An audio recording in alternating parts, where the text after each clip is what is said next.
Hammaga salom. Bugun biz sizlar bilan yomg'irli tekst yaratamiz.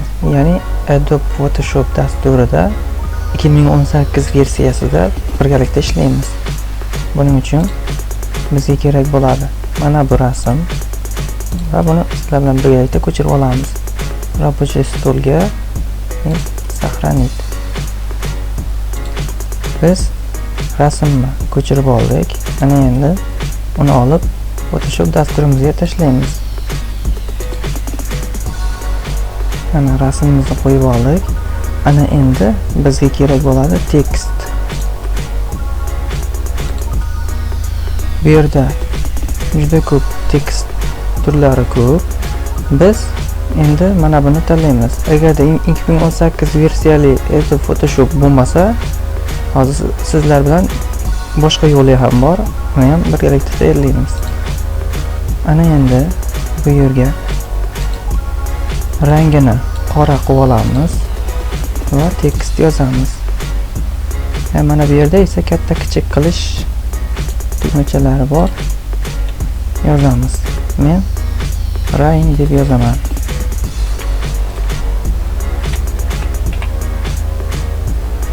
Ana endi tasdiqlab va mana bunga bosib kattalashtirib olamiz.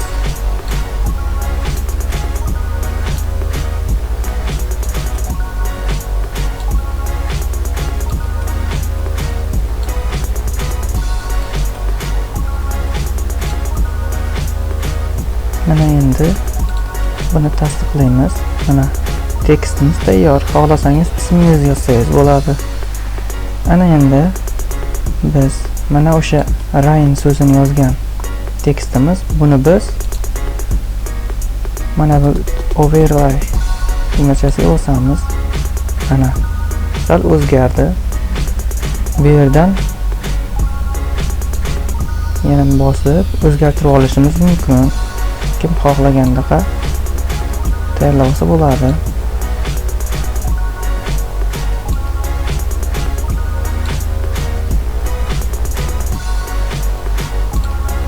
Ana endi bizga yana bitta rasm kerak bo'ladi. Quyosh aks etgan rasm. Buni ham ko'chirib olamiz.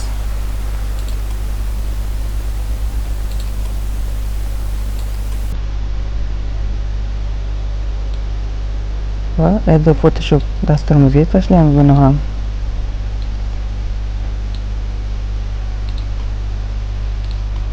Ana endi hozirga qo'ygan quyoshli rasmimizni tekstdan bitta pastiga tushiramiz.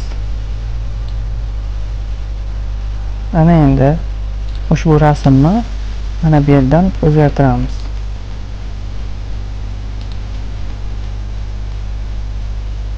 Bu yerda ham mana 100% turibdi.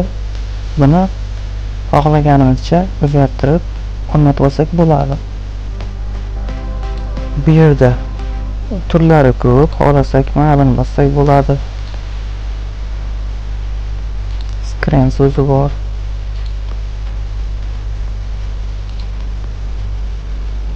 Bu yerda turlari ko'p.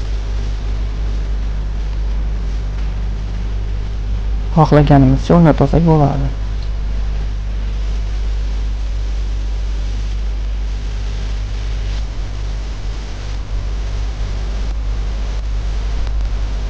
Ana endi sizlarda tekst yozsak, mana bunday yomg'ir tomchisiga o'xshagani chiqmasa, uni oddiy yo'lni o'rgataman.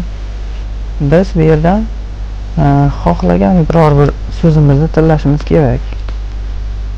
Ya'ni tekst yozsak bu har xil ko'rinishda chiqadi. Biz bundan bittasini tanlaymiz. Ana endi yana yozamiz. Men yana deb yozaman, ya'ni yomg'ir. Tasdiqlab buni ham kattalashtirib olamiz.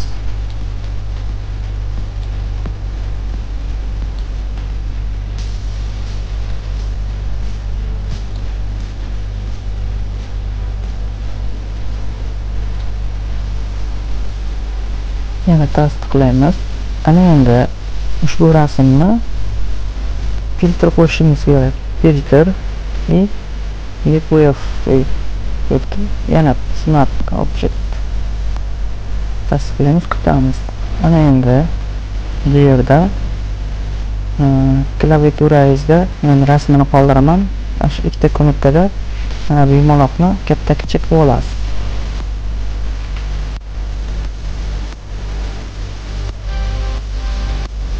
O'zingizga yoqqanday shunga o'xshash qilib pastga tortib yomg'ir tomchisiga o'xshatib olsangiz bo'ladi.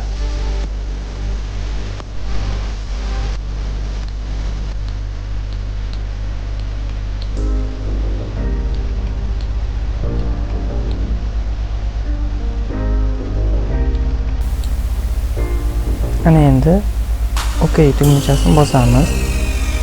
Mana rasmimiz, ya'ni tekstimiz tayyor bo'ldi. Bu juda oson, qiyin emas. Mana bizni avvalgi o'zimiz yasagan tekstimiz. Video yoqqan bo'lsa, xursandman. Kanalimga obuna